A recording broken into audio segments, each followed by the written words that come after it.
Kita akan lanjutkan kembali perbincangan Pak Soleman agar kemudian bisa ada aksi, agar bisa ada tindakan. Apakah perlu NII ini tercantum dalam daftar terduga terorisme dan organisasi terorisme sesuai dengan Undang-Undang Pemberantasan Tindak Pidana Terorisme?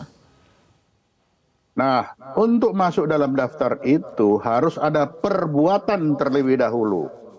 Harus ada orang yang betul-betul terdaftar sebagai anggota NII melakukan pemboman di mana. Nah, itu melakukan perampokan di mana. Baru dia bilang, saya adalah anggota NII.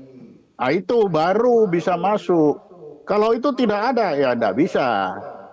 Hanya pengakuan dari orang lain, kemudian kita langsung masukkan, oh itu tidak bisa begitu. Itu akan menghasilkan masalah baru. Tapi harus ada dulu perbuatan, terbukti dia adalah anggota NII, terbukti semuanya itu baru. Kalau satu orang belum, 2-3 orang, baru bisa.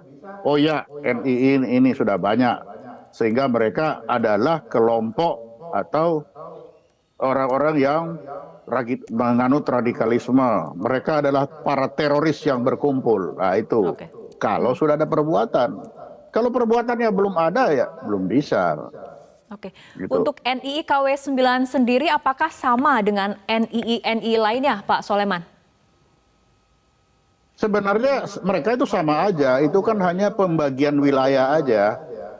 Jadi kayak Kodam 1, Kodam 2, Kodam 3 kan begitu aja. Itu pada dasarnya sama, tidak ada bedanya.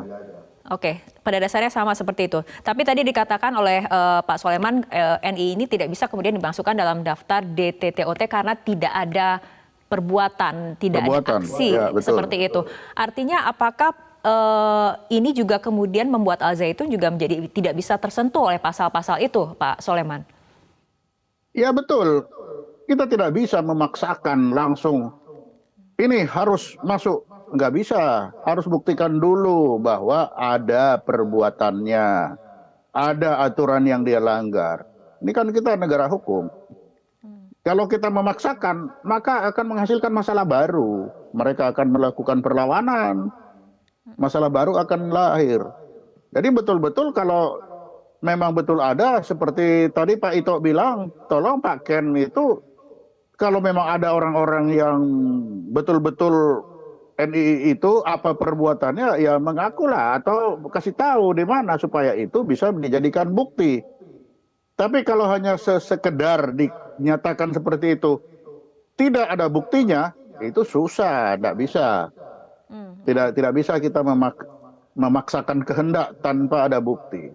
Gitu. Baik, Pak Soleman tadi Anda katakan Bais sudah pernah melakukan penyelidikan mengenai Al Zaitun dan afiliasi atau penindikasinya dengan NII. BNPT juga mengatakan menemukan dokumen ada historis keterkaitan Al Zaitun dan NII. Kemudian dari penelitian MUI 2002 juga terindikasi Al Zaitun dengan NII. Kenapa kemudian Al Zaitun bisa eksis sampai saat ini? Ya, karena NII kan tidak ada perbuatannya setelah itu. Dulu dia berbuat, dulu dia berontak. Setelah itu, setelah Musakar dihabiskan, selesai kan? Sudah tidak ada lagi sampai sekarang. Kalaupun ada daftar yayasan NII itu kan hanya sekedar daftar, sekedar nama. Tapi tidak ada lagi perbuatan-perbuatan yang langsung melaksanakan pelanggaran hukum. Kan belum ada. Misalkan melaksanakan pemboman, kan belum ada. Belum ditemukan itu. Jadi walaupun ada namanya, walaupun ada yayasannya, tapi kalau mereka hidup seperti rakyat biasa, patuh dan taat kepada aturan perundangan, tidak melanggar aturan yang ada, ya mereka punya hak yang sama, tidak bisa diganggu-gugat seperti itu. Tapi gitu, Anda sendiri melihat ada indikasi paham radikalisme tidak di Ponpes Al Zaitun ini?